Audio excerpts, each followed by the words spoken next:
คนเกิดเป็นคนเสมอกันบ่เกี่ยวกับหญิงกับชายถ้าว่าเรื่องธรรมล่ะถ้าว่าเรื่องความจริงของทุกชีวิตล่ะบ่เกี่ยวกับหญิงกับชายเกิดแก่เจ็บตายเสมอกันหิวร้อนหนาวเสมอกันมีความรักความห่วงความอาลัยเสมอกันกลัวความทุกข์เสมอกันปรารถนาสุขเสมอกันหิวร้อนหนาวเสมอกันบ่ต่างกันนั่นแหละจังว่าพวกเขามีโอกาสแล้วขึ้นอยู่กับแต่ละคนว่าจะทำมากทำน้อยบัดขาดความต่อเนื่องเท่านั้นเด้เฮ็ดเป็นอยู่สมาธิเฮ็ดเป็นอยู่ตั้งเป็นอยู่ฌานทรงเป็นอยู่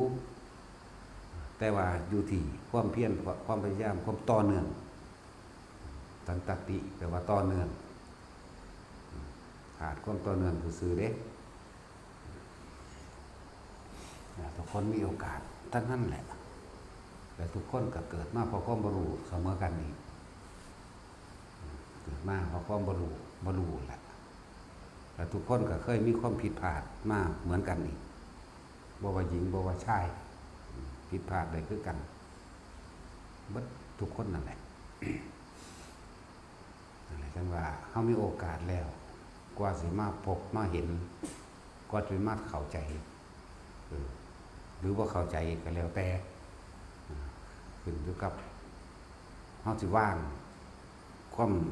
จำได้ไหมรู้ความเชื่อเก่าๆใดบ่นั่นแหละถ้าเฮาว่างความเชื่อในความจำในสัญญาเก่าๆในเรื่องเก่า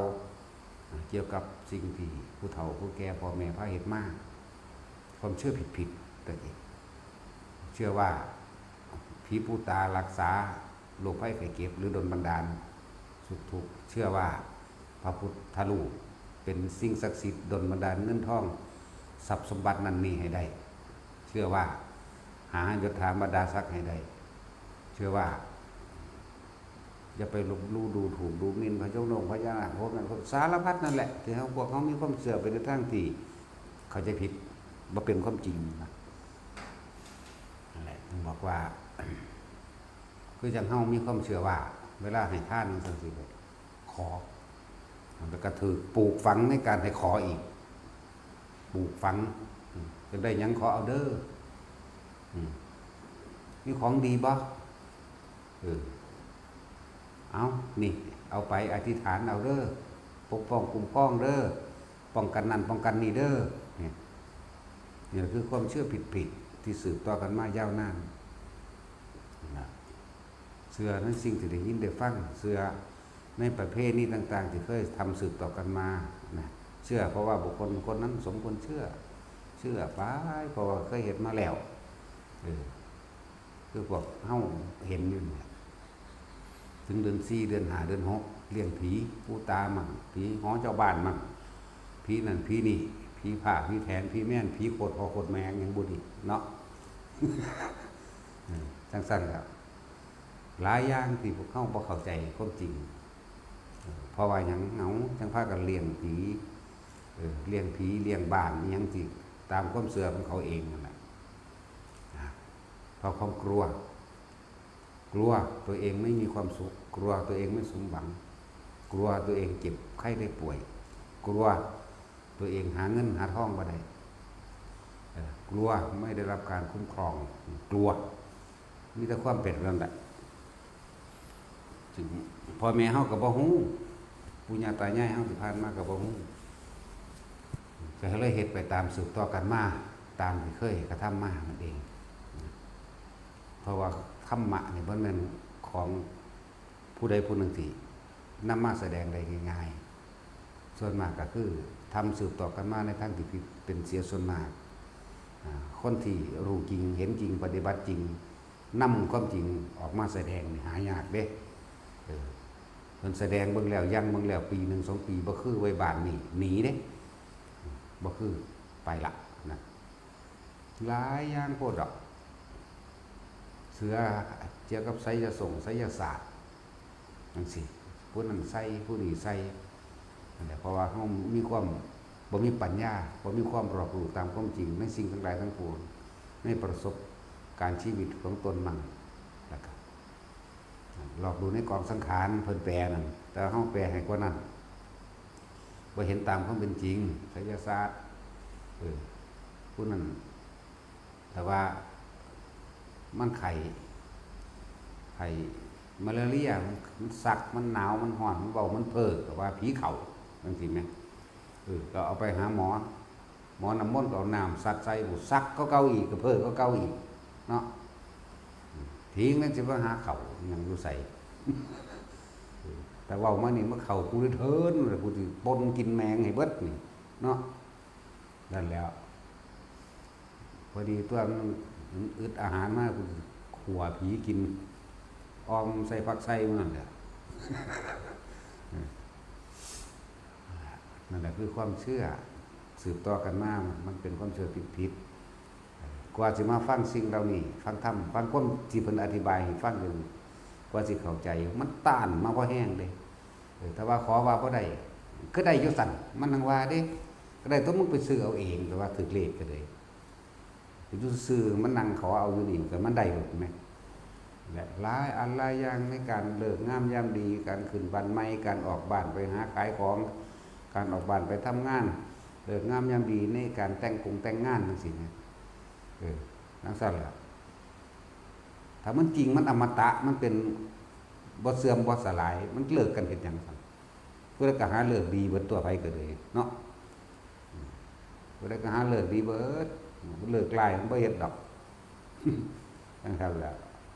ขึ้นบ้านใหม่จังซั่นจังซี่เฮือนเจ้าของแท้ๆยังเอาผู้อื่นมาพาขึ้นอยู่สันจังหวัดสัวซ้ำน้ามะเขืออะไรก็เลยเนาะทำทาหาบนั่นหาบนี่พระเจ้าพากันมาทั้งได้โอ้ยมาขออยู่พอพักก็เศร้าแต่งกันนะเอาอยู่นี่น้ำดีเขาอุดมสมบูรณ์หาบยังมาน้อหาบเงินหาบทองยืมเขาเล่นมันก็เป็นของสมมติป้ายไปปฏิประเด็นนั่นแหละเพราะว่าอย่างก็เพราะว่ากลัวเพราะแต่ของบ่มีความสุขอย่างแต่ของบ่มีความสุขอย่างแต่ของบ่หาเงินหาทองโอ้ยสารพัดหน้าเต้าตั้งเสาเอกเสาโทเสาตีสัตวามันเสร็จแล้วเขียนนั่นเขียนนี่ใส่มีไส้มีหูมีกีมีต้นย่อต้นคูนป้ายใส่มันเสร็จแล้วอันพวกเขาเป็นรับจ้างก่อสร้างเขาก็นอนอยู่หันอยู่เด้บ้านแล้วอยู่เขานอนกินเขาอยู่หันนอนอยู่หันแต่ของเป็นผู้เอาเงินไปสั่งจ้างเขาได้แท้เวลาสิขึ้นอยู่กันไปขออันนั้นอันนี้กระจงกระจำผู้ติดต่อกับผีอยู่สั่น มีเบิดนั่นแหละ เอาไปเทียบเอาเด้อเทียบตัวเองนั่นแหละในความเสื่อผิดแล้วก็ละทิมเบิดเด็กกันสิเข้าใจใดถ้าบ่ซั้นมันก็ฟังทำบ่เข้าใจดอกมันสิเอาตัวนั้นมาคัดงานเอาตัวนี้มาคัดอันเพิ่นคือว่าเฮ็ดสั่นแต่ว่าบ่แม่นแบบสิเด้ก็สิมาเถียงกูเฮ็ดหยังก็เถียงเจ้าของว่าเนาะกูบ่ได้สนใจอินพรหมลงหยังทางใดเด้ แล้วถือไปเบิดพญานาคนั่นพญานาคนี่สิดลบันดาลทรัพย์สินเงินทองเจ้าของขี่รถแล่นหาพบมันสิดลบันดาลหาแม่มึงบ่รักษามึงหันรักษามึงนี่บ่เห็นรักษาจังหม่องบ่เชื่อเลยอันนี้มันเพราะฉะนั้นสิปล่อยพระธาตุพนมลงถ้าว่ามันมีก็เลยเนาะเท่านั้นเท่านี้นั่นแหละก็จะปล่อยให้ลงก็จะให้เครื่องไม่ขึ้นแล้วพากันถากกันถางออกปัดกวาดสะอาดแปลนดีนี่ตัวปานนั้นก็ยังว่ามีขโมยขโจรกับไปลักของบางอันนี้คือบ่จับก็ไปแกล้งตำรวจพุ่นเนาะหลายอันหลายแบบคือความเสื่อผิดอันนั้นบัดนี้เฮาน้อมเข้ามาละออกซะความเห็นต่างๆที่มันบ่เป็นไปตามความจริงเอาความจริงเข้ามาแนะใส่พี่นาเฮ็ดสิ่งใดเข้ากับใดสิ่งนั้นคิดดีเมื่อไหร่นั่นแหละขึ้นชื่อว่าครูดีขณะดีเลิกดีงามดีมันก็ดีเพราะว่าเริ่มต้นจากการคิดดีคิดถูกต้องตามความเป็นจริงพูดดีเมื่อไหร่ก็เหมือนกันทำดีเมื่อไหร่นั่นแหละเลิกดีคณะดีครูดีบ่ได้เกี่ยวกับวันเดือนปีบ่ได้เกี่ยวกับวันเดือนปีเกิดนะทั้งสั้นล่ะ เฮ็ดไป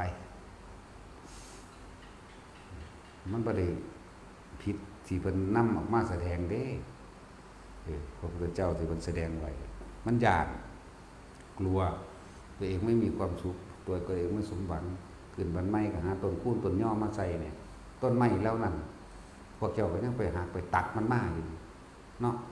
มันสิมาคุ้มมันก็เหี่ยวแห้งไปเลยแล้วใส่ก็คือกันเอาไปดักเงินใส่อยู่ทั้งฝามันสิได้เงินมาหาตัวทั้งไหลแต่ของเอาใส่เอาเองเด้ไปเลยมันว่าล่ะเอาไปใส่ป่ามันยังสิได้ใส่ในน้ำเด้อยู่ใส่ทั้งโคกได้ว่าได้ปลาก็เลยมันใส่ในน้ำนั่นแหละหลายอันหลายแบบทั้งหมดนี่ที่กระทำมาคือกลัวนะบ่ล่ะกลัวตัวเองไม่มีความสุขกลัวตัวเองไม่สมหวังกลัวตัวเองบ่อยู่ดีกลัวลูกกลัวหลานกลัวไปเบิดย่านไปเบิดนะจึงหาสิ่งทั้งหลายแล้วนั้นออกมาเพื่อปกป้องตัวเองนะครับปกป้องตัวเองตราบใดที่เขายังไปยืมมือขอความช่วยเหลืออยู่พ้นผู้อื่นอย่าหวังว่าตัวเองจะพ้นออกจากทุกข์ได้ไม่มีทางนั่นแหละก็ในเมื่อพระสัทธรรมความจริงของโลกเกิดขึ้นแล้วความจริงเกิดขึ้นแล้วแสวงหาความจริงออกตัวแสวงหาความจริงเมื่อเฮารู้แจ้งเห็นจริงตามความจริงความกลัวทั้งหลายเหล่านั้นหายไปความเชื่อทั้งหลายเหล่านั้นหายไปมีแต่ความจริงล้วนๆนั่นแหละมันต่างกันเด้ยังว่านั่นแหละคนเฮาบัดนี้ในการดำเนินชีวิตในการใส่ชีวิตมากพวกเฮาผ่านมาก็มีผิดพลาดทุกคนนั่นแหละกินเหล้าเมายาด่าถูกปรับถูกไหมก็เขาคุกเขาตะลงตะล่างขายยาบ้ายาเบื่อเฮ็ดนั่นเฮ็ดนี่เพราะว่าอยากมีเงินอยากตัวเองบ่มีความสุขจะหาเฮ็ดตัวที่นั่นแหละแต่เฮาสิคิดเป็นธรรมดาถ้าเฮาบ่ไปลักปล้นจี้ฆ่า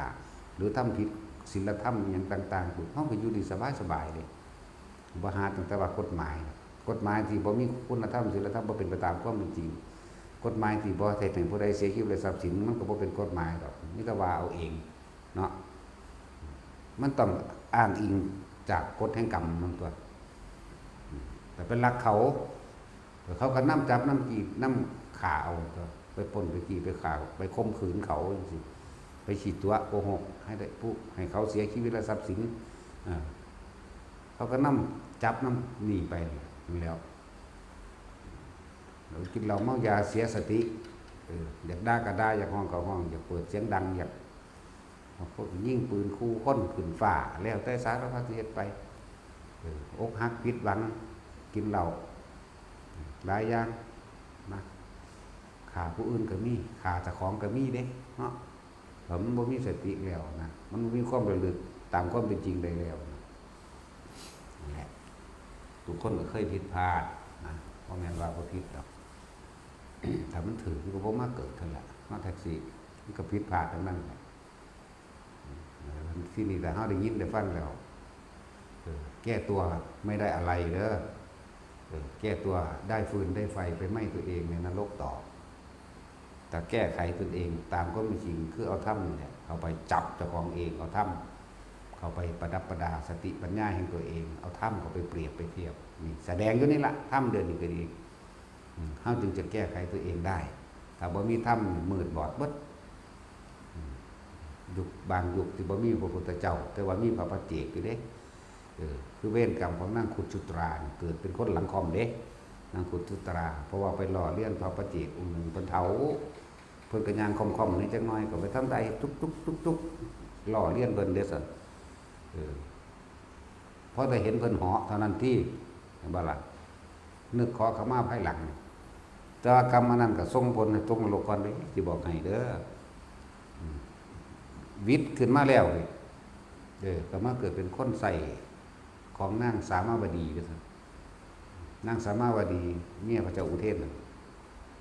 แหละมีหน้าที่ไปรับฟังธรรมมาแล้วก็มาบอกหมู่สอนหมู่ใช่บ่ล่ะนางขุจุตราหญิงค่อมนั่นน่ะกรรมมันนี่ได้หลายเฮ็ดมากก็ดีบัดเพิ่นสิไปพอดีบ่ทั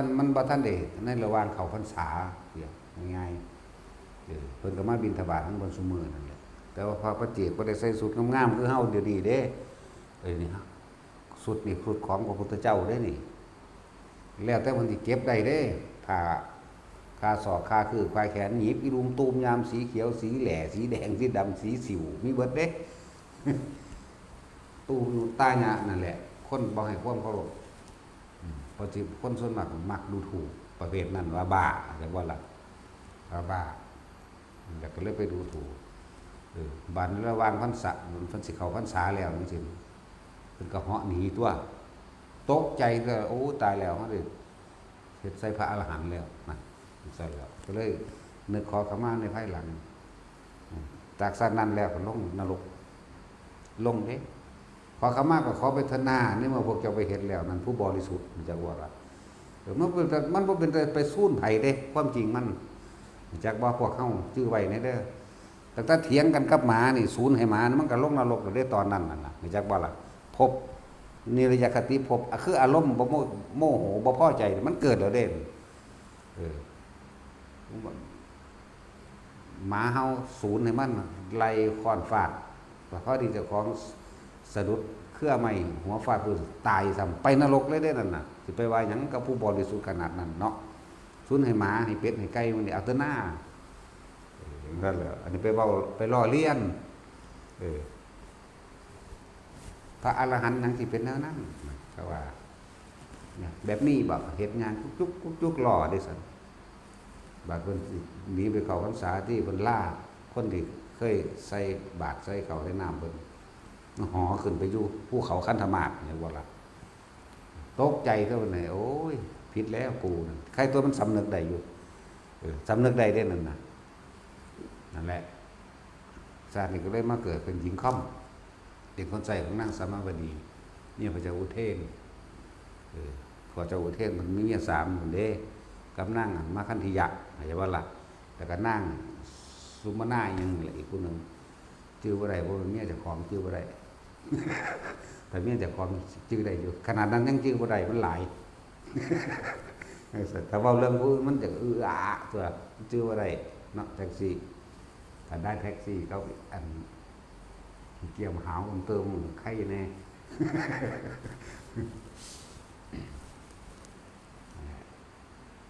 นางสามาวดีเป็นเจ้านายจักว่าล่ะแต่นางสามาวดีก็เป็นพระโสดาบันตั้งที่แรกนั่นว่าล่ะแล้วก็ในหมู่บริวารอีก500นั่นแหละก็อาศัยนางกุสุตราคนมีงานหลายบางมือคนบ่ได้ใส่บาตรเองหรือท่านเองก็ให้นางกุสุตราเป็นผู้ตามส่งอาหารหมู่ภิกษุสงฆ์จากไปฟังธรรมนั่นนี่มากนั่งสามาวดีสิถามแม่หญิงวันนี้พระคุณเจ้าเทศเรื่องอะไรมันก็เทศให้ฟังใช่บ่ล่ะมันก็ได้เดินทางไปไกลๆคนเด้วัดบางคนก็อยู่ในป่ามันเนาะนั่นแหละก็เทศให้หมู่ฟังนั่นแหละ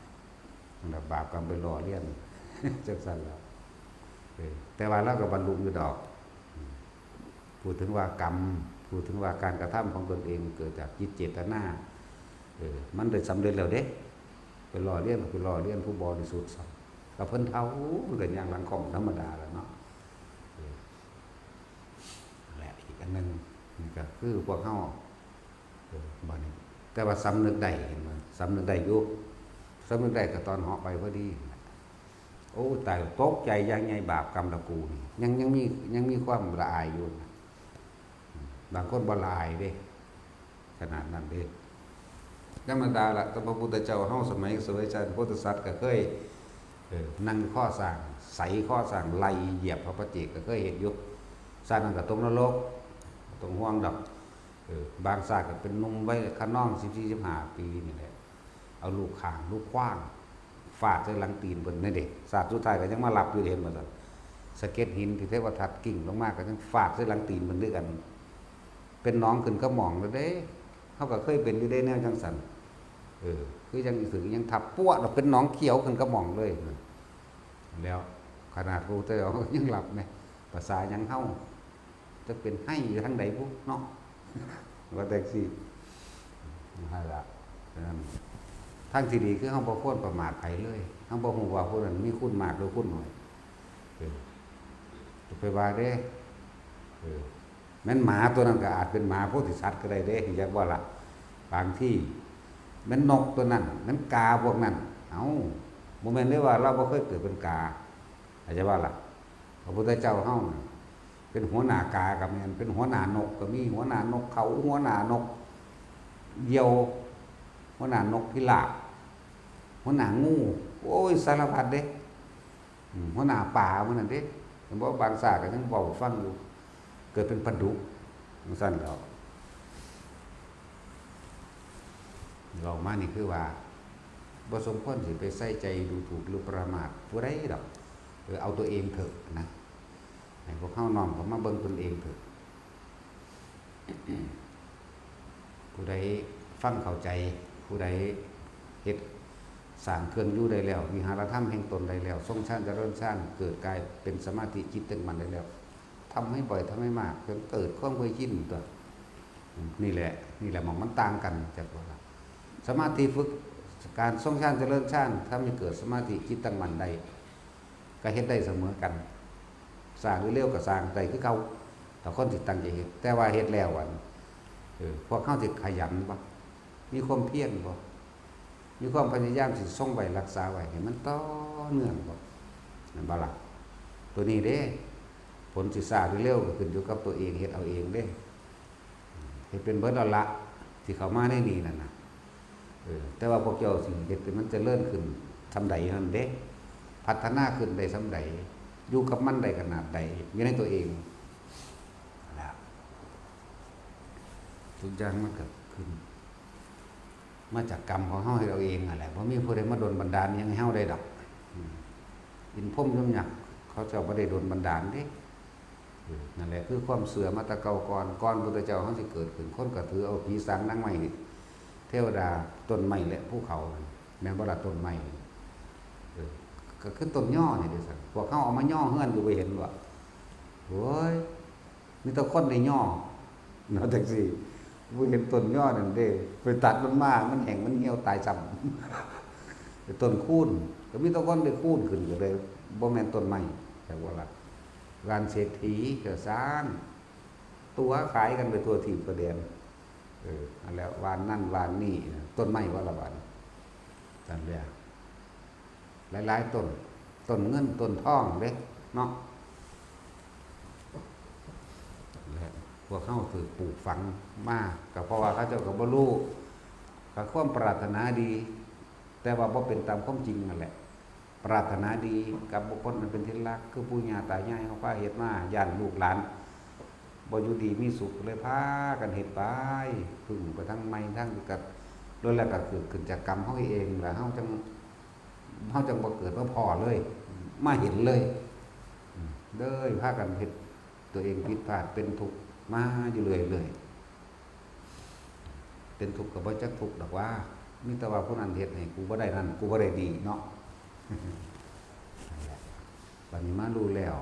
ก็เฝ้าระวังความคิดเจ้าของเอาตัวให้มันกลับขึ้นมาอยู่ในกายเจ้าของอยู่ในลมหายใจในหูดังนั่นแหละอยู่กับลมมั่นอยู่กับความรู้สึกในกายนิ่มนวลอุณาโลมถึงกลางหัวมันกลางอกมันซับไปซับมาเฮ็ดไปเท่าตาย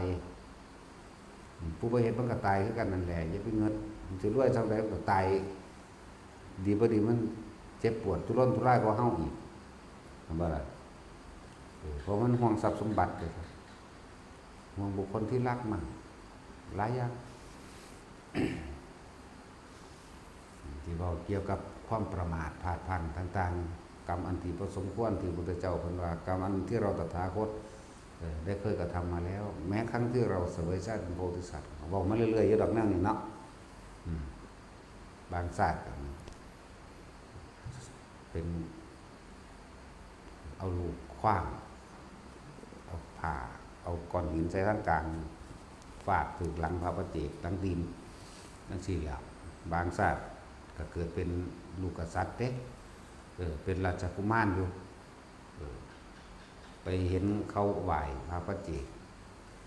ไปอิจฉาเพิ่นที่ว่าคนบ่สนใจกูเลยใส่สร้างข้อสร้างไล่เพิ่นที่เพิ่นก็หอนี้ให้เบิ่งต่อหน้าธรรมดาตายแล้วก็ลงนรกนั่นแหละเพิ่นก็บ่แม่นว่าเพิ่นบ่ลงเด้ หลงเออสิว่าชนิดการตกนรกของคนนั่นน่ะเปรตชนิดใหญ่สุดก็บ่เป็นดอกไปเป็นชนิดปานกลางลงมาหาหน่อยสั่นบ่ได้อยู่นั่นแหละหลายอย่างก็ดอกแต่ว่าเป็นสัตว์ก็บ่ต่ำกว่านกอันนั้นแหละนกหยังจี๊บๆนี่นกหยังมันลงเจาะเขาดีๆไหมลงกินเขาหน้าปังคนดีๆดอกนกกระจาบเนาะนั่นแหละเขาเอิ้นนกเขมิ้นท่านผู้อื่นก็คือนกอันนั้นแหละหาอันกินแต่ของคนนั่นแหละแต่ว่าใหญ่สุดก็บ่เกินสร้างสุดสิสร้างบางสร้างแต่ละตนก็ชีวิตเพิ่นอาจจะเกิดเป็นสร้างพระกัสสปะเป็นพ่อของสร้างอยากบอกนี่ศาสตร์ที่เป็นสุวรรณสามเห็นมันนี่ก็ไม่ได้เกิดเป็นพ่อลูกกันอีกนี่นั่นแหละคนที่ถือผ้ากาสยะคนที่ถือผ้าสังฆาของพระพุทธเจ้าใดคือพระกัสสปะผู้เดียวพระเจ้าเคยเกิดเป็นพ่อลูกกันเด้มันสั้นแหละยังรับได้แต่คุณของพระกัสสปะเนี่ยถ้าเพิ่นบ่ตัดลงมาเป็นสาวกผู้เลิศท่านผู้ดงขวัตไปเป็นพระพเจกนศาสตร์ต่อไปนี่ในระหว่างห่างกันพระโคดมเบิดศาสนาของพระโคดมแล้วก่อนจะฮอดศาสนาของพระเสริยะเพิ่นสิมาเป็นพระพเจกบัดนี้ดูเด้จังถือได้เด้อย่าประหลาดนั่นอยู่ซื่อๆสิเอาไปซื่อๆบ่ได้ดอกตายแล้วมันต้องมีคุณที่รองรับว่าธรรมดาได้ของคนมีบุญเพราะมันผู้ใดสิเอาไปเลยเอาไปได้ถือได้เด้บางคนไปหาหลักเอานั่นนี่เขาไฟใบเงินเดือดของก็มีเด้ก็คือยังเอาประวัติหลวงปู่ทวดจังสิเศรษฐีปานเห็นว่ามีลูกแก้วแต่สิเพิ่นเป็นเด็กน้อยแม่เพิ่นพ่อหูกับนางจันพ่อกับแม่พ่อชื่อว่าหูแม่ชื่อว่าจันเป็นลูกทาสแต่เขาจะเป็นทาสเด้เป็นทาสของเศรษฐีปานไปเห็นว่ามีลูกแก้วเกิดมาไปเบิ่งก็อยากได้เอาไปไว้เงินไฟใหม่เบิดไฟใหม่บ้านนั่นแหละปานนี้ยังบ่ยอมเอาไปใหม่อีกจนได้เอามาคืนหมดเด้นั่นแหละมันเป็นของไผของมันอันนั้นซั่นนั่นแหละหลวงปู่ทวดเฮาเอิ้นแต่หลวงปู่ทวดแล้วบ่ได้ชื่อว่าทวดเด้แต่ว่าเพิ่นเฒ่าเขาเลยเอิ้นทวดภิกษุปูสามีราโมภิกขุชื่อจริงๆอย่าว่าล่ะ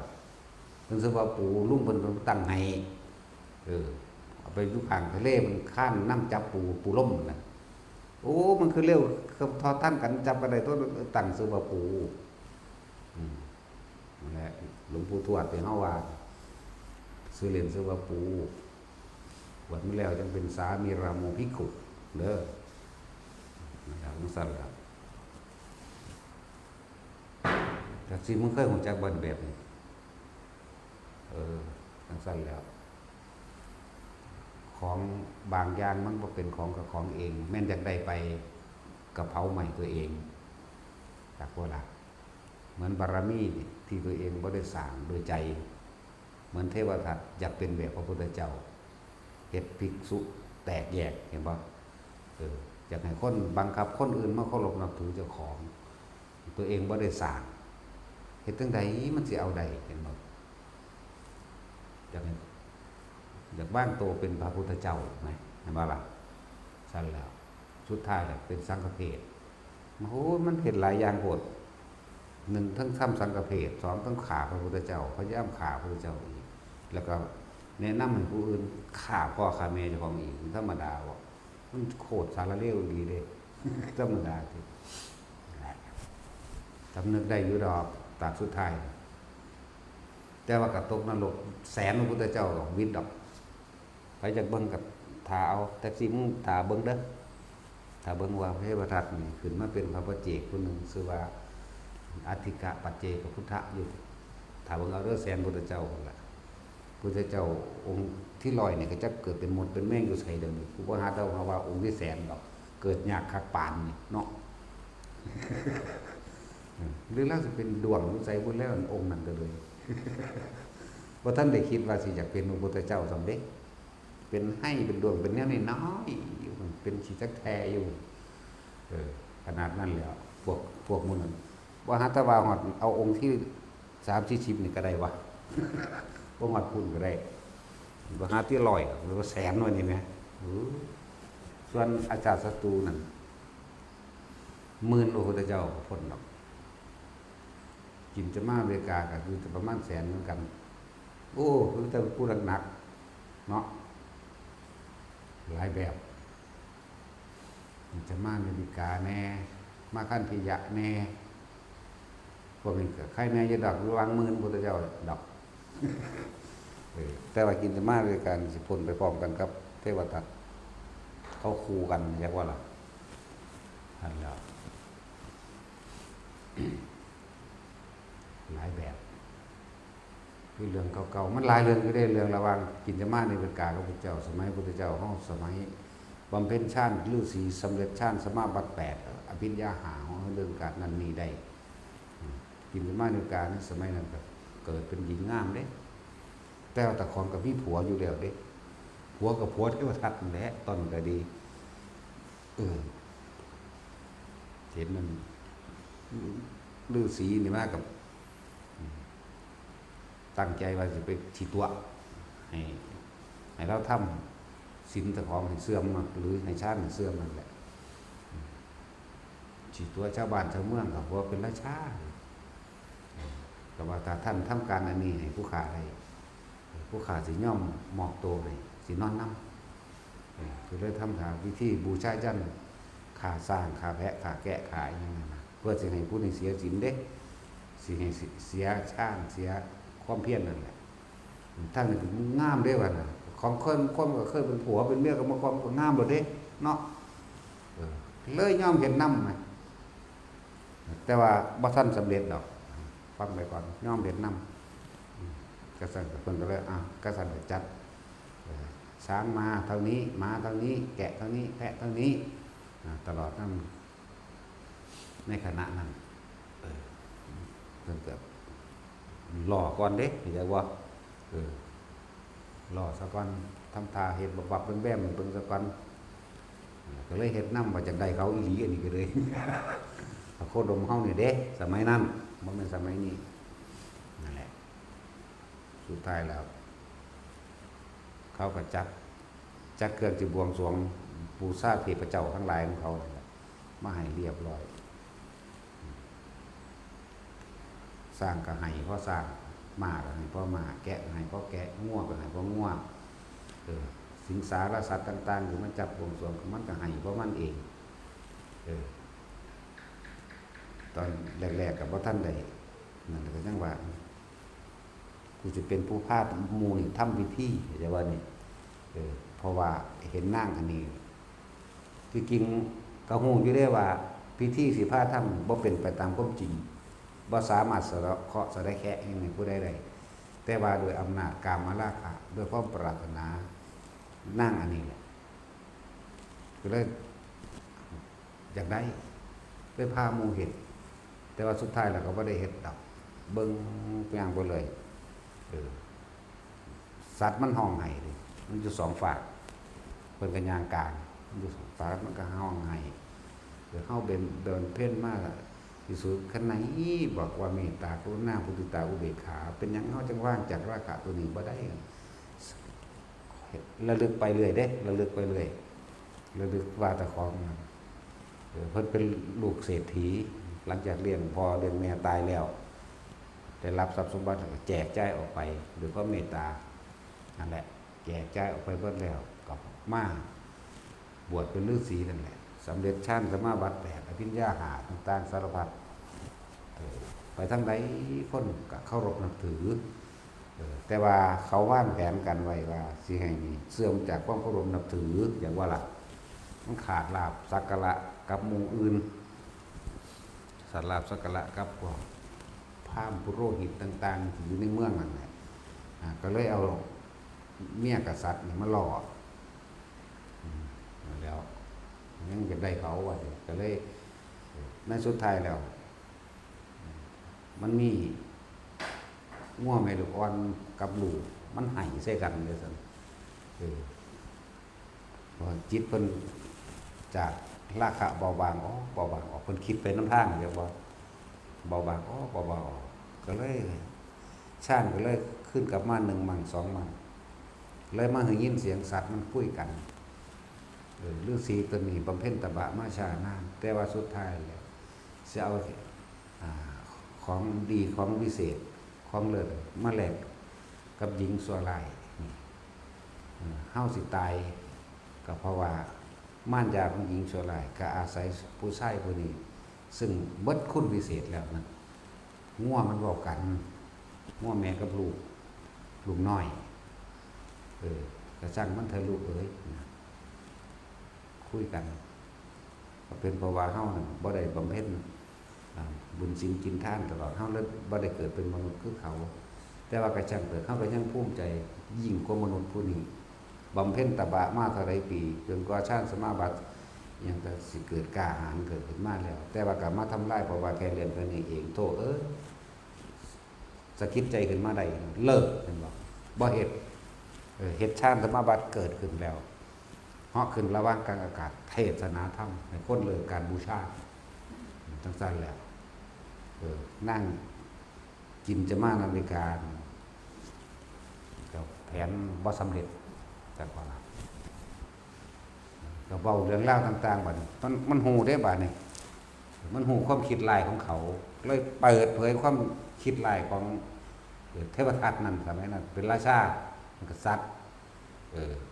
จิตมั่นการเป็นเมียเนี่ยบัดนี้ทรงเมียเนี่ยมาทำลายเดี๋ยวเมียก็สิเอาอีหลีเรียกว่าเอาอีหลีเด้พ่อกูด้วยแม่ว่ากูเอาอีหลีคือกันนั่นว่ามันใช่ดอกสุดท้ายก็บ่เฮ็ดดอกเพิ่นก็เว้าความจริงให้ฟังประชาชนชาวเมืองเข้าใจดีแล้วถือก้อนหินก้อนดินตลอดทั้งไม้กวาดต่างๆไล่ทุบตี2 คนตายซ้ำออกบวชเป็นบริษัทบริวารของฤาษีจังซั่นแหละเพิ่นก็เลยนำคำว่าราคะแม่นสร้างถึง100 เสือกพันเสือกก็บ่มีกำลังยิ่งกว่าราคะของคนผู้หนึ่งแม่นของเพิ่นเด้ที่พวกเฮาเวียนว่ายตายเกิดตัวเดียวนี่เด้นั่นบ่ล่ะตัณหาราคะตัวเดียวนี่เด้นี่แหละจึงว่าเห็นโทษพวกเจ้าอกหักผิดหวังตัณหาราคะนั่นแหละพวกเจ้าทุกข์ยากหรือลำบากกับตัณหาราคะนี่แหละมันบ่สัตว์ก็เรื่องเดียวนี่แหละเรื่องหู้เหี่ยวนี่แหละเนาะมันหนีบ่พ้นหู้เหี่ยวดอกมันสั่นแล้วเที่ยวเวียนว่ายตายเกิดฆ่ากันไปฆ่ากันมาฆ่าปูฆ่าปลาฆ่าเป็ดฆ่าไก่ช้างม้าวัวควายหรือกระทั่งมนุษย์ด้วยกันเองราคะนี่เด้เที่ยวเวียนว่ายตายเกิดฆ่ากันไปฆ่ากันมาอยู่นี่เห็นบ่ล่ะปล้นจี้ลักทรัพย์ข่มขืนราคะนี่เด้กินเหล้าเมายาเวลาอกหักผิดหวังแล้วกระทั่งสมหวังก็ยังกินก็ราคะนี่นะแม่นบ่ล่ะราคะนี่ฆ่าผู้อื่นก็ได้ฆ่าตัวเองก็ได้แม่นบ่อกหักผิดหวังประชดเขาฆ่าตัวตายจังซี่แม่มันว่าซั่นบางคนบ่ฆ่าตัวตายฆ่ามึงบ่มักกูบ่กูฆ่ามึงได้บัดนั่นก็ตัณหาราคะนี่เด้ที่พวกเฮานั่งขมอดแม่อยู่นี่เนาะบางคนก็นั่งอยู่ในวัดดอกคนกินไปหาลูกหาหลานก็ตัณหาราคะนั่นแหละบริวารมันได้ลูกหลานห่วงได้เกิดขึ้นแล้วบริวารพระพุทธเจ้าเฮาตั้งชื่อพระราหุลห่วงเกิดขึ้นแล้วตอนแรกนี่ผู้เดียวนี่ก็เพราะว่าตัณหาราคะกับแม่พิมพานั่นแหละเห็นบ่ล่ะบริวารมันมีอย่างแนวของตัณหาราคะลูกที่1นั่นบ่ทรัพย์สมบัติเลือกสวนไรหน้าต่างๆนั่นแหละมุนอุ้ยหลานเหลนหล่อนไปละบัดเนาะตัณหาราคะตัวเดียวนี่เด้อเห็นโทษเด้อไปก็ดีถ้าบ่ยังเห็นโทษก็เกิดต่อไปโอ้ธรรมดาเลยคนที่มีลูก มีหลานตัดหญ้าคนที่บ่มีลูกก็ยังตัดหญ้าไหมลองเบิ่งเลยว่าพอเล็กไม่น้อยพอน้อยไม่เล็กขนาดบ่มีลูกได้น่ะโอ้ยสึกยังสิอธิษฐานขอเกิดด้วยกันตลอดไปชั่วตราบชั่วฟ้าดินสลายแต่เพิ่นก็สิสลายก่อนฟ้าดินอีกนั่นแหละขนาดบ่มากก็ยังได้อยู่คือซั่นแหละบ่เอาล่ะอาจารย์บ่เอาล่ะไปไผไปมันเด้อซั่นแต่มาทำบุญนำได้นั่งติดกันแปดอยู่โอ้ยกูสิหาเนี่ยมันหลอกใส่กุญแจมือไว้ทั้งผัวทั้งเมียจังซั่นแหละตอนนั้นว่าบ่เอา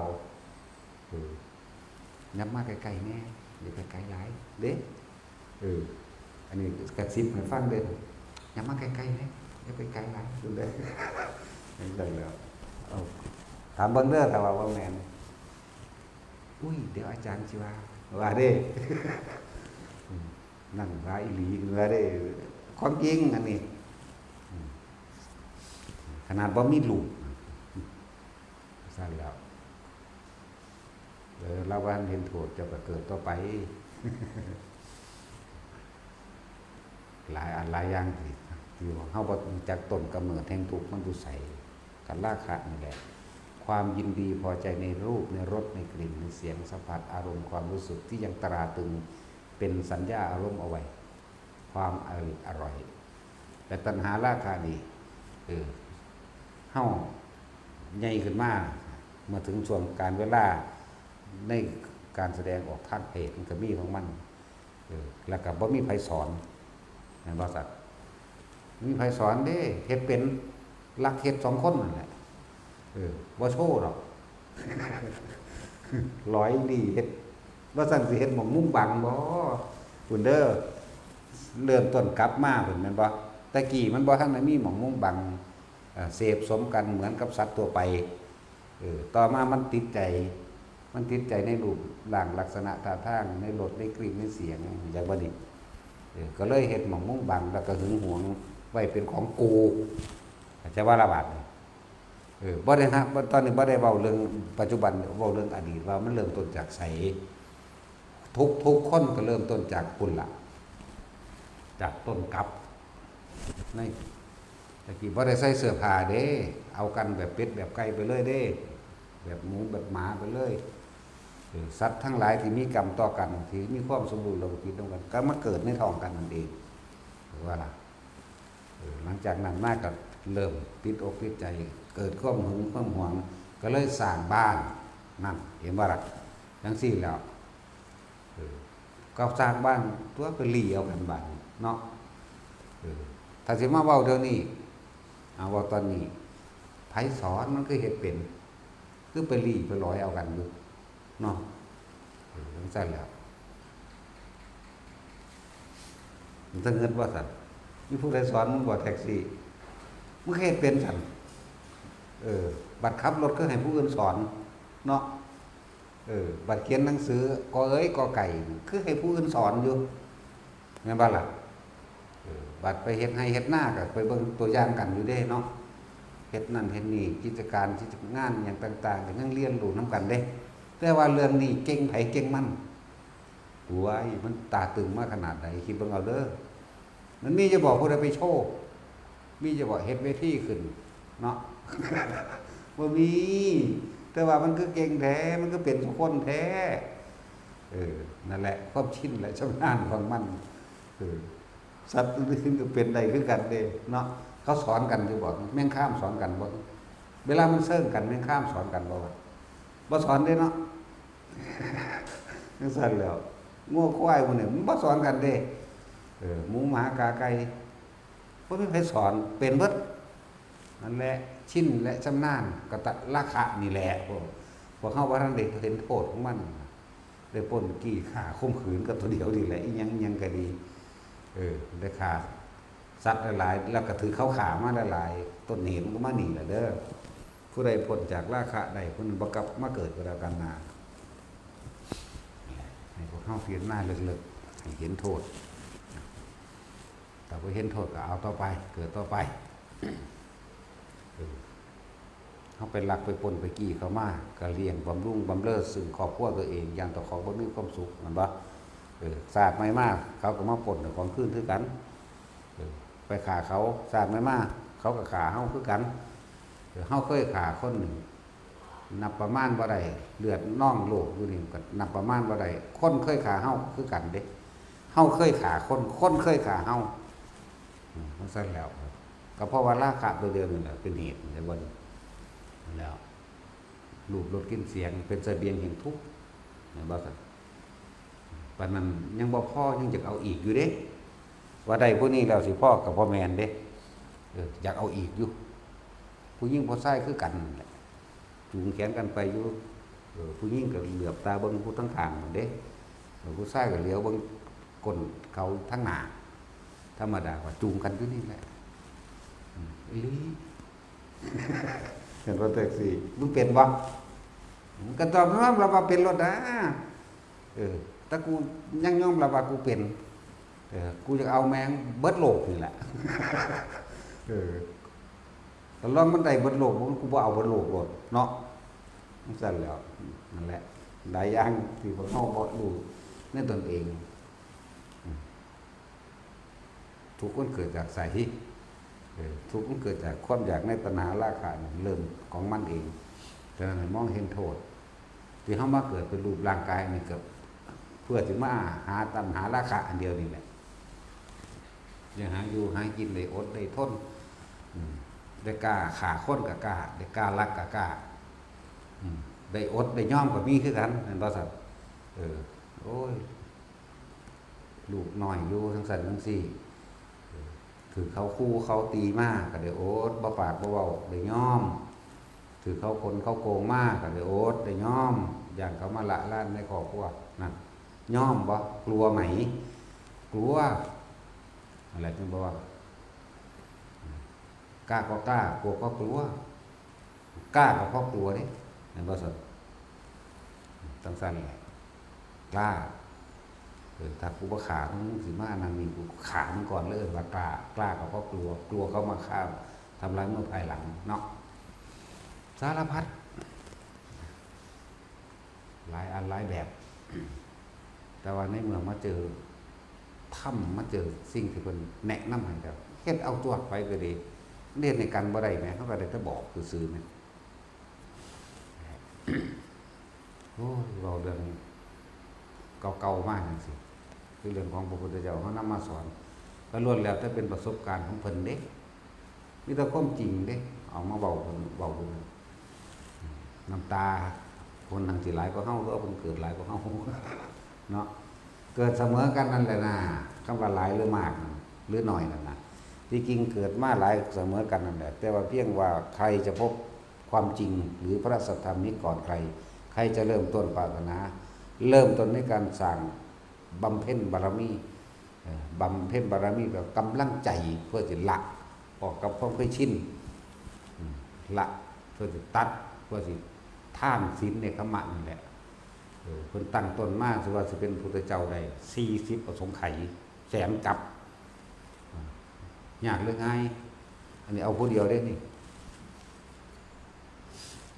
เพิ่นตกนรกอยู่กับเท่าใดแสนปีก็มีเด้บ่ธรรมดาเด้อนั่นแล้วบ่แม่นว่าเด้ว่าเพิ่นบ่ตกคือกันลงคือกันเกิดเป็นสัตว์เดรัจฉานกับลงนรกนี่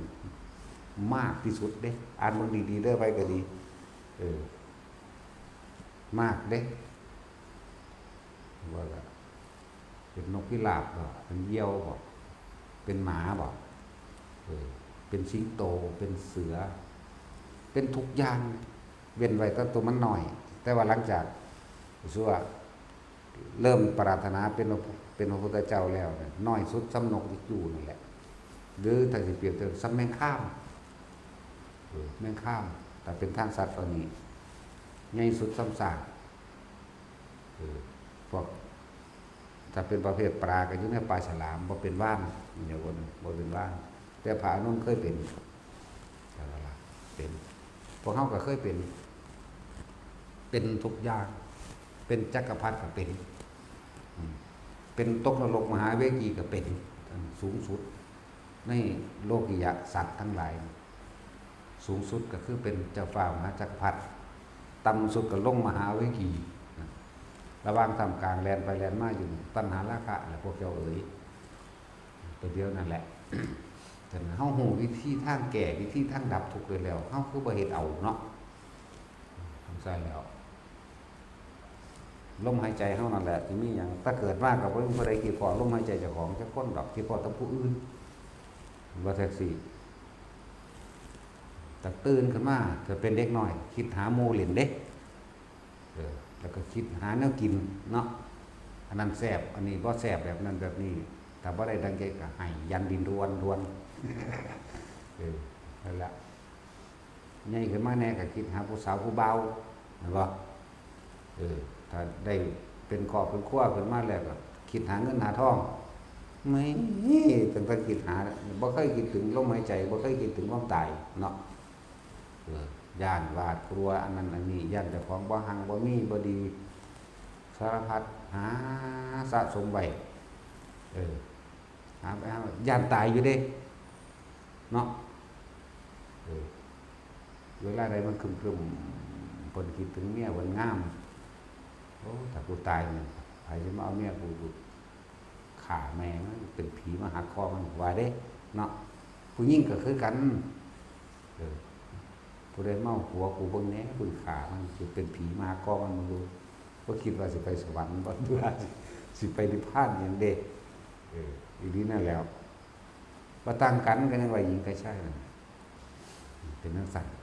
มันก็ย้านเด้ย้านตายกลัวตายแต่ไม่เคยคิดว่ากลัวเกิดมันบ่ซั่นบ่เคยคิดพอนั่นแหละแต่บ่มาฟังธรรมนั่นนี่พวกเจ้าบ่รู้จักหยังหรอกส่วนมากก็คือไปหาฟังเอาตั้งแต่คือแนวมาส่งเสริมให้เจ้าของร่ำรวยมีเงินทองป้องกันความแก่ป้องกันความเจ็บความปวดความป่วยป้องกันไสยศาสตร์มนต์ดำอันนี้เด้อมหานิยมเด้อขายของดีมึงสิดีสักไรของมึงถ้ามึงปากหมาซะแล้วเนาะให้ไปซื้อให้มึงนั่นแล้วของบ่ดีก็สร้างบัดแต่ว่าเจ้าบ่ม่วนอยู่ขึ้นอยู่กับสถานที่นั้นๆพร้อมเด้พร้อมเหมาะสมในการตั้งห้างร้านค้าเขาเด้ส่วนประเทศไทยเฮานี่เลิกงามยามดีเนาะเบิ่งฝรั่งแหน่มันมีอยู่บอกผู้ไปเจิมให้มันออกรถออกเรือก็ดีเจิมอยู่บอกอีลอนมัสเจิมรถอยู่บ่เนาะเจิมน้ำไผเนาะเขาคือรวยเนาะซั่นแล้วขึ้นบ้านใหม่ผู้ใดเนาะไปเจิมบ้านให้เขาบ้านนี้ดีอยู่แล้วรวยมีอยู่บ่บ่มีนะมีเอาแค่มองโลกมองเฉพาะในโลกครับแม้ว่าซั่นบัดนี้พวกคนเสือผีเสือสางนั่นน่ะเฮ็ดบ้านกลางพรรษาบ่ได้คลามกับยานหยังยานมันหลงมันจมยานบ่เจริญผิดนั่นผิดนี่ผิดไปเบิดคารำไปว่าผิดคือจักว่าล่ะผิดหยังผิดกลัวจะไม่รวยกลัวจะไม่อยู่ดีเด้อเขาว่าคารำมันซะเลยดันพิษบ้านพิษเมืองแต่พิษนี่ยังนั่นแหละพอเฮาบ่ได้สั่งสมธรรมะเฮาจึงเกิดทุกข์อยู่เพราะซั่นนี้แต่ผู้เขาสั่งสมมันเกิดมาแต่น้อยมันทางมาเอาเองเด้คือนิดหน่อยนั่นแหละหน่อยน้ำโมน้ำมีมันนั่นแหละมันทางอยากมากหรอกน้อยก็นั่นก็มีอีกเด้4 ปีก็มีเด้นั่นแหละเขาเห็นมาตะเกิดนั่นแหละไปเพราะว่าข้อห่วงอันหนึ่งเอื้อนนั่นแหละมีจักว่าล่ะมันสิมีอยู่เด้คนเฮาสิมีคนรักหนึ่งที่เฮ็ดให้มันโหยหามีจักว่าล่ะสิมีอยู่ผู้หนึ่งคือกันที่เฮาตามหาแต่ว่าบ่ฮู้ว่าเจ้าของตามหรอกเพราะแต่เห็นแล้วมันจะใช่จะโอ้คนนี้เลยใช่แท็กซี่มึงใช่มันจะคนแล้วนี่ หลายอยู่เนาะกูไปใช่ว่าตั้มกูล้าน8 แสนกูก็เลยแล้วสั่นแล้วเดี๋ยวว่านั่งเว้าบาปอยู่นี่กูนายก็ คือคนผิดพลาดมาทั้งนั้นแหละ เขาสิมีคนรักหนึ่งที่รออยู่นั่นแหละเป็นห่วงนั่นแหละเป็นสิรวมทุกข์กันอยู่กันสิมีอยู่ในหันแหละบัดกูบ่เอาแมงผู้เดียวนะกูเอาแมงหลายๆเลยเนาะแหละให้เห็นโทษสารพัดที่พวกเขาบ่เข้าใจพวกขึ้นบ้านไม้พวกเลิกงามยามดีฝรั่งเขามีอยู่บนเลิกมึงอีลอนมัสก์เพิ่นสิเปิดบริษัทนี่คือเปิดไปเลยมันแล้วหรอตัวนี้เห็นว่าแล้วก็เข้าไปเลยเฮ็ดเลยดำเนินงานเลยเด้ของเฮาต้องรอเกกิอาจารย์เลยเกกิจักเป็นแมงแนวใดเกกิก็เลยเนาะหาตัวแต่เขาเขียนงองๆแง่งๆเขาเก่งซ้ำกว่านี้มีเบิดอรรถขึ้นบ้านไม่สิเฮ็ดแล้วก็ขึ้นรถแล้วก็จะไปถ่ายพิธีอย่างเงินเจ้าของเป็นผู้หาเป็นผู้ว่าจ้างออกรถแต่นั้นมีเงินครบก็ออกรถแล้วเนาะแต่สิพวกสิไปพันกับเบิ่งสลิปเงินเดือนหรือนั่นนี่ก็ไปเงินดาวหลวงพ่อบอกออกแล้วจะเป็นถามหาน้ำพระน้ำเจ้ายังพระเพิ่นบ่ได้เกี่ยวกันพระบ่ได้เกี่ยวเด้สิแต่งงานกันจังซี่หมู่ภิกษุสงฆ์ทั้งหลายนั่นน่ะไปหาเลิกหาย่ามแต่งงานให้เขาเป็นสังฆาทิเศษเลยว่าจักจีบจักแดดอย่างเด้ชักจูงบ้านนั้นลูกบ้านนั้นเอาลูกบ้านนี้เด้อนี่นั่นแหละเป็นอาบัติเบิดนั่นแหละว่าแต่มันสิเสื่อมก็เสื่อมจากภายในมันไม่ได้เสื่อมภายนอกหรอกมันเสื่อมเพราะว่าผู้บ่บวชรู้จักว่าล่ะเสื่อมเพราะว่าผู้บวชเขามากแต่ว่าบ่ได้ศึกษาพระวินัยเมื่อบ่ศึกษาพระวินัยเลยบ่จักอันใดควรหรือบ่ควรแนวใดมันสิเข้าใจถึงธรรมได้จังไดถ้าเข้าใจธรรมก็เข้าใจพระวินัยถ้าเข้าใจพระวินัยก็เข้าถึงธรรมเหมือนกันอันเดียวกันบ่ล่ะธรรมและวินัยนั่นแหละจะเป็นตัวถ้าเราตถาคตก็เลยดังนั้นจึงว่าไผบวชเข้ามาแล้วก็เน้นย้ำเด้อศึกษาเส้นตัวนี้ซะก่อนเฮาบ่รู้จักหยังอย่าเบิ่งเป็นผู้วิเศษหูทิพตาทิพบ่พระองค์พระอินทร์มาบ่เนาะไหว้ตั้งแต่เฮาทิพที่แรกเขาเห็นผีเปรตพุ่นเด้ล่ะมันเป็นมาตาน้อยเด้ล่ะผีเปรตเกี่ยวข้อนที่หน้าวัดบ้านข้ามแก้วนั่นต้นสมใหญ่ตัดออกแล้วเดี๋ยวนี้ตัดซะโดนละผีเปรตซ้ำทิพที่แรกมันว่าแม่นมันยังเม็ดเด่นจังแล้วคาถาก็มีอยู่ได้เก่งอยู่ได้คาถาทองตอนใดก็สั่งมันฮับเนี่ยเขาก็เก่าอู้ตายกูตายโอ้ยพุทโธคำเดียวนั่นเลยล่ะปึ้งฟึดขึ้นเลยเดี๋ยวล่ะเนี่ยแปลกประหลาดดูมันก็ว่าเอาเองของมันนั่นแหละนึกว่ามันเบิดคาถาทองแล้วทองก็ได้หัดเข่าตาเหลือกตาล้านเราดีบ่ได้เลยคำคักเล่นหาโมงกวนเด้อแต่ว่าตะกี้ว่าท่านมีไฟฟ้ามันตะเกียงอยู่กองเอียดลงมาหอยขาตัวโสดผมมันเกี่ยวกันโอ้ยล่ะบาดนี้ทองแล้วคาถาบาดนี้มีคาถาหลายอยู่เด้โอ้ยตายแน่กูตาเหลือกตาล้านกับจังได๋บ่แล้วจังเป็นพุทโธมาพากร้อยองค์ลงมาหล่นไหมตัวนี้ก็ดีดปึ้งไปเลยเนี่ยกกใหม่เนี่ยก็ฟึสขึ้นเลยเด้ธรรมดาแล้วนั่นแหละเลยว่าโอ้สู่อำนาจแห่งผู้รู้ผู้ตื่นผู้เบิกบานมาเลยหรอกคือพุทโธแหละพุทธเจ้าควบรู้พุทธเจ้าแหละอันนี้เราเป็นเด็กน้อยอันนี้น้อยนึงเด้ก็ได้3 ปีนี่ไปนั่นแหละเรื่องหากินของน้ำผีเส้นใบกินว่าแต่ผู้ใดคนตายตะกี้ก็บ่ได้เมียนเนาะเผาน้ำหัวไหลไปหน้าเด้เผาน้ำหน้าหรือเผาน้ำสวนเผาน้ำหมองหันหมองนี่เด้บางทีเขาจะเอาแตงถาดไปหนึ่งมีผีไปกินมันมีแต่แนวแสบๆปิ้งซีนปิ้งยังเล็กๆธรรมดาว่านี่พวกไปนั่งกินเอาแล้ววันนี้ก็ไปนั่งกินเลยเด้มันจะน่าแสบๆไปจะได้คืออย่างนี้แล้วเลิกเรื่องแล้วเขาจะเผาไก่มาได้กระซังน้ำไปกินคือเก่า4-5 กิโลก็ยังไปกินนั่นแหละจนว่าเขาเจ้าลึงแล้วเขาเจ้าว่าหามแล้วเขาเจ้าลึงแล้วโตกินผีแบบจะน้อยให้ฟังซื่อๆแล้วอันนี้ บ้านนั้นก็เป็นบ้านใหญ่เนาะมันเป็นบ้านพันหลังคาเรือน3 4 5 6 7หมู่บ้านใกล้ๆแถวนั้นน้ำกินแมงนี่เบิดบ้านน้อยน้องลั่งบ้านน้อยโนนศิลาอาดมื้อนี้บ้านใหญ่ก็บ้านใหญ่อันบ้านอันข้าไปแก้วบ้านข้าวโมโหก็ไปกินบ้านพระกุงก็ไปกินบ้านนาคอก็ไปกินเด้แถวนั้นผู้ใดตายโยงใดเผาลูกมาหน้าเลยนำหากินเบิดอุ้ยปิ่งสินเนาะหากินยากเด้อตะกี้เด้อธรรมดาเด้เขาเจ้าว่าสวัสดิ์มีบุญมีงานได้จังได้กินงัวกินควายนั่นว่าล่ะทั้งสั้นแล้วตกพูดกันตะวันเนาะนั่นแหละเราก้มหลังฟังมันเลยบ่ย่านอิหยังมาตะพุ่นแต่เลิกๆแล้วเราเฮาปฏิบัติเก่ากับบาสิญาณคือเก่าเด้บาดมันสิเป็นกะญาณอยู่เด้คนเบิ่งของมันญาณตายบ่ได้ญาณแนวอื่นกันผีก็บ่ญาณหยังก็บ่ญาณเด้แต่ว่ามันสรุปว่าญาณผีก็สร้างก็เลยมาสรุปว่าญาณตาย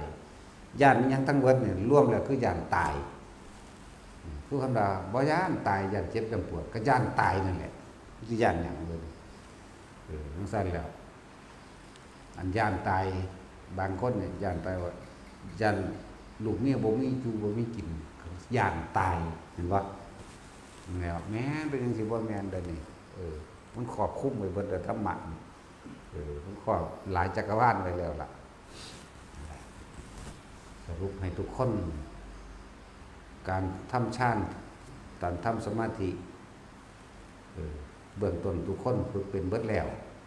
ขึ้นอยู่กับว่าพวกเจ้าเองสิขยันบ่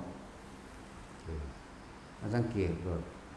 พวกเขามีเงินมีทองมีให้มีหน้าหลายๆมีอยู่มีกินเพราะเขาเจ้าขยันด้วยเนาะทางโลกก็ดีเห็นบ่ซั่นผู้ไว้นี่ขยันเด้หน้าลอยไหลไหมบ่แท็กซี่ถ้าบ่ขยันเฮ็ดบ่ได้ปานนั้นเด้บ่ขยันสิได้บ่ญาติลูกบ่มีอยู่บ่มีกินไหมนั่นล่ะญาติเห็นบ่นั่นกลัว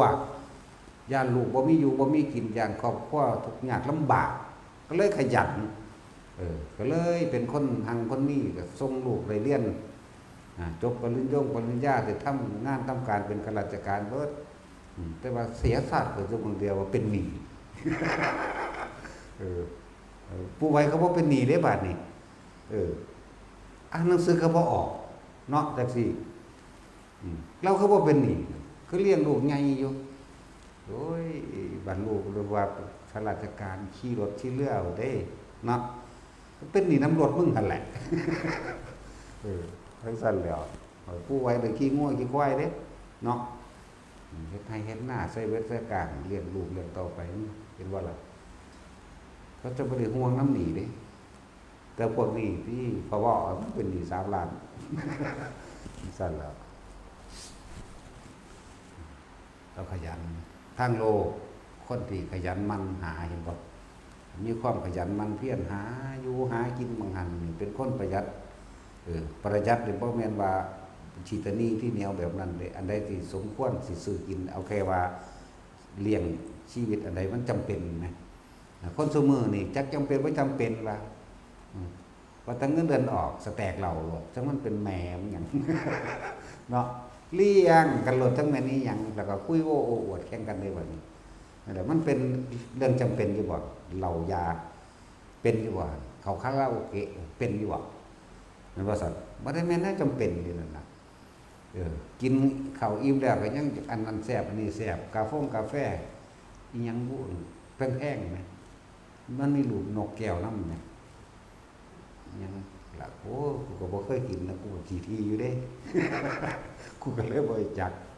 เขาเอิ้นอีหยังดอกมีแมวน้ำปั๊มมันนะเฮ้ยปานนั้นว่าปฏิบัติธรรมก็คือจักสมองแค่เนาะ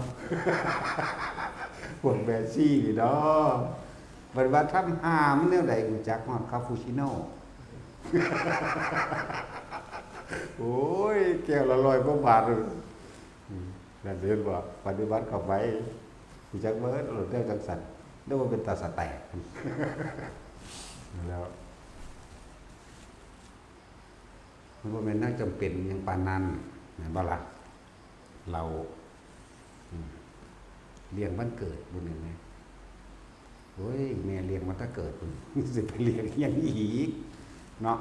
นี่คือมันของนั่นแหละยังว่านั่นแหละผู้ใดขยันในการทำมาหากินขยันซื่อสัตย์ประหยัดไม่คบคนพาลแล้วก็ไม่เป็นพาลเสียเองเด้เอาเฉพาะที่มันจำเป็นเท่านั้นพวกนี้ก็รวยแสวงหาอยู่เรื่อยแต่ว่าอยู่ในขอบแห่งศีลธรรมบอกไม่ลักไม่ปล้นไม่จี้ไม่ฆ่าไม่ทำร้ายไม่โกหกนี่มันไม่ดื่มสุราและมีอะไรไม่คบคนพาลนี่เขาเจ้าก็ฉันหามันก็รวยประเด็นนักปฏิบัติธรรมทั้งหลายแต่เขาขยันอยู่กับตัวเองอยู่กับลมหายใจอยู่กับความรู้สึกในกายของตัวเองที่เขาบอกกันอยู่เดิมกับพุทธกับพ้นทุกไปกันรวยขึ้นกันเลยบัดอยากว่ารวยศีลรวยธรรมเลยบัดแม้ว่าเราก็ละอันถ้ามันก็รวยเงินรวยทองรวยขี้ดินขี้ดอนรวยทรัพย์สมบัติก็เป็นไม่ต้องหาอีกเด้ถ้ามันมีไหมแม่นยุทธซื้อมันก็แม่นนั่นไปแล้วมันทั้งมีผู้มาหาให้เด้มันแปลกอยู่เลยเนาะทั้งรวยก็ได้คนทั้งหามาให้เด้เนาะทั้งโลกก็คือกันเด้เราเบิ่งแล้วบ้านใหญ่หลังโตสั่นรู้สึกว่าอยากเกรงๆเด้บ้านก็อยากให้เขาหักผู้นั้นคนนี้ก็เอานั้นเนี่ยนี่มาป้อนให้เด้เนาะเอานั้นมาฝากเจ้านี่มาฝากเจ้านะแม้ว่าแท็กซี่มันว่ามันซาลิลีอันนี้คือการฝึกหัดไปเถอะปฏิบัติธรรมยิ่งเจ้าละได้มากละก็เห็นแก่ตัวได้มากเท่าไหร่ยิ่งเจ้ามีน้ำใจยิ่งเจ้ามีเมตตาก็ช่วยเหลือแบ่งปันต่างๆยิ่งเจ้าบ่อิจฉาริษยามีมุทิตายิ่งเจ้าว่างอุเบกขาได้มากเท่าไหร่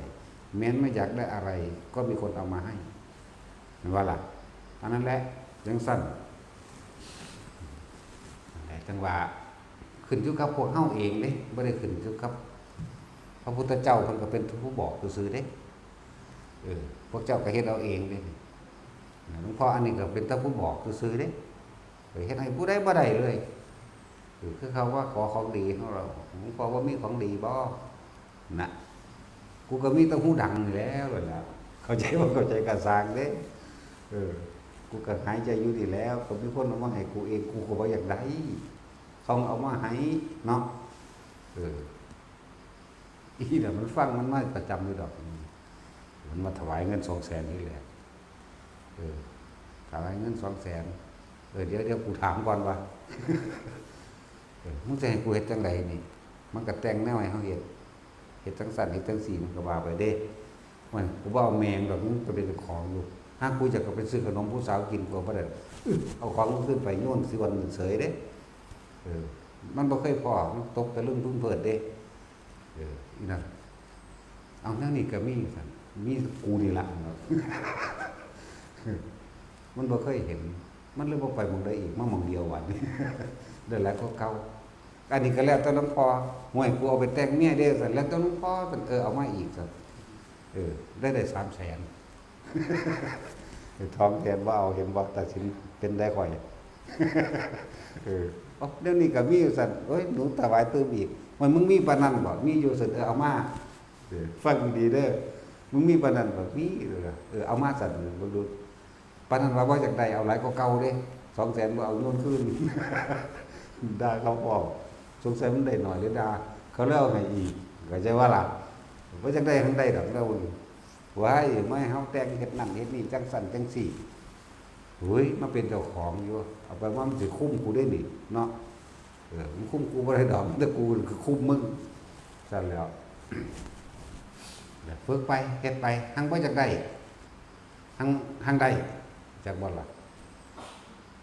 มันแปลกประหลาดเด้บ่คือทั้งโลกเลยเนาะบ่จักได้หังได้ทั้งโลกอยากได้ต้องเฮ็ดเอาเนาะอันนี้บ่ได้เฮ็ดเอาหยังแม่ไปเถอะสุดท้ายทุกคนก็ต้องตายนะอันที่เฮ็ดไปฮอดไสเลยไปตายนั่นแหละตายแล้วก็มันสิไปเกิดใหม่หรือบ่เกิดใหม่อันนั้นขึ้นอยู่กับความขยันของไผของมันเด้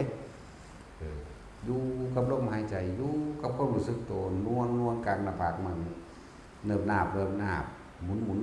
กลางหัวมันระวังทำกลางอกมันกลับไปกลับมากลับไปแค่นี้มันบ่ได้เฮ็ดเรื่องอื่นอีกดอกที่เกิดหยังเกิดเห็นหยังขึ้นก็สร้างมันก็ว่าต่างจากสิ่งที่เฮาเห็นมาดอกนั่นบ่ซั่นบ่ต่างจากสิ่งที่เฮาเห็นมาเด้ของประหลาด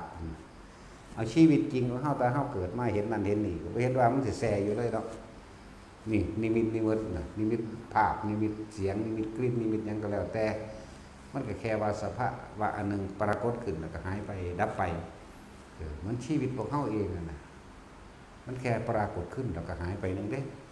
ที่มันบ่หายเพราะว่าเราเอามายึดเอาไว้อาจจะบ่นี่เฮามายึดเอาไว้ซื่อๆเด้มันเลยบ่หายเฮาเลยเที่ยวเกิดกับสิ่งที่เฮายึดนั่นแหละดึงมันมาเด้นั่นแหละทุกชีวิตสรรพสิ่งสรรพสัตว์จากว่ามีความเกิดขึ้นแล้วก็หายไปดับไปที่มันไม่หายที่มันไม่ดับเพราะว่าเราดึงเอามาไว้ภายในใจของเราเองเรียกว่าสัญญากับว่าอุปทานกับว่านั่นแหละเขาจึงอาศัยธรรมคือความจริงที่พระพุทธเจ้านำมาแสดงเขาปฏิบัติไปได้แก้ไขไม่ได้แก้พระพุทธเจ้าเด้ได้แก้เขาเองหรือเปล่าได้แก้เขาเองเห็นแก้เขาเองเป็นแก้เขาเองเด้บ่ได้เพิ่นบ่ได้ดีเด้พระพุทธเจ้าจักว่าล่ะผู้สอนอยู่ผู้บอกที่เดินนี่ก็บ่ได้ดีหยังเด้ปฏิบัติธรรมสุดท้ายแล้วบ่ได้เอาหยังเด้นี่บ่ได้เอาหยังบ่ได้เป็นหยังพร้อมเด้บ่ได้มาปฏิบัติเพื่อจะได้หูทิพย์ตาทิพย์ให้ร่ำรวยมีชื่อเสียงเงินทองเด้บ่เอาหยังเลยมาแล้วนี่ต่างหากเด้จุดหมายคือไม่มีอะไรเลยจักบ่ล่ะนั่นแหละให้คิดเบิ่งคักๆสักวันหนึ่งเราจะตายเด้บ่เหลือเนาะความตายนี่เป็นจุดหมายสุดท้ายของร่างกายแต่ว่าจิตใจของเฮามันอยู่ไสล่ะนั่นแหละ ผู้ใดรู้เท่าทันจิตได้พยายามควบคุมจิตมันอยู่ในกายคือลมหายใจควบคุมไปควบคุมมากก็รู้ตัวอ๋อตัวมันก็อ๋อของมันเองกับตัวเองนั่นแหละทุกชีวิตสรรพสัตว์เกิดแล้วเท่าไหร่ตายเท่านั้นเองแต่ว่าล่ะเอาสัพพะทาน